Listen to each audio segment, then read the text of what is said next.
एक बार एक अंधा पंडित काशी नगरी में आया और दावा किया कि उसकी बुद्धि इतनी तेज है कि पूरी दुनिया धोखा खा जाए, लेकिन वो धोखा नहीं खा सकता।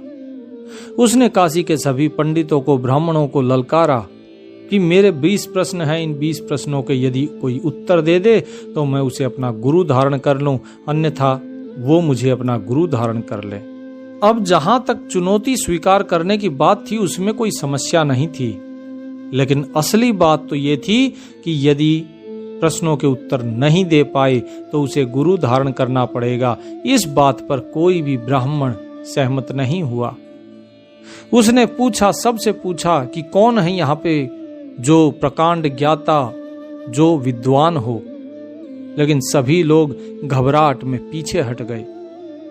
अंततः वो काशी नरेश के दरबार में पहुंचा और कहा कि क्या आपके राज्य में कोई ऐसा बुद्धिमान व्यक्ति नहीं है जिसके साथ मैं अपने ये 20 प्रश्न साझा कर सकूं, जो मेरे इन 20 प्रश्नों के उत्तर दे सके। काशी नरेश ने कहा कि हे पंडित जी, आपका नाम क्या है? आप अपना नाम बताइए, क्योंकि आप जिस धरती पे खड़े हैं ये विद्या की धरती है। यहाँ पर लोग विद्या अध्ययन करने के लिए आते हैं। काशी जो है वो गढ़ है ज्ञान का, और ज्ञान के गढ़ में आकर और आप चुनौती दे रहे हैं। उस व्यक्ति ने कहा कि मेरा नाम सुदर्शन है। मैं जन्म से अंधा अवश्य हूं, लेकिन मेरे गुरु ने मुझे इतना ज्ञान दिया है। लेकिन फिर भी मेरे ये 20 प्रश्न हैं, मुझे इन 20 प्रश्नों के उत्तर चाहिए। यदि काशी ज्ञान का गढ़ है, ज्ञान की नगरी है, तो बताइए मुझे कि किसके साथ मैं ये अपने 20 प्रश्न बांटूं, किससे पूछूं?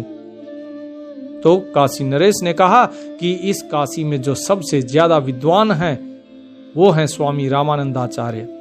स्वामी रामानंद के पास आप जाइए और वो आपके प्रश्नों के सभी उत्तर दे सकते हैं। तो उस अंधे पंडित सुदर्शन ने जाकर रामानंद जी को ललकारा, कहा कि हे ब्राह्मण श्रेष्ठ, काशी नरेश कहते हैं कि आप इस संसार के और इस काशी के मुख्य ब्राह्मण हैं, आप इन सभी के गुरु हैं।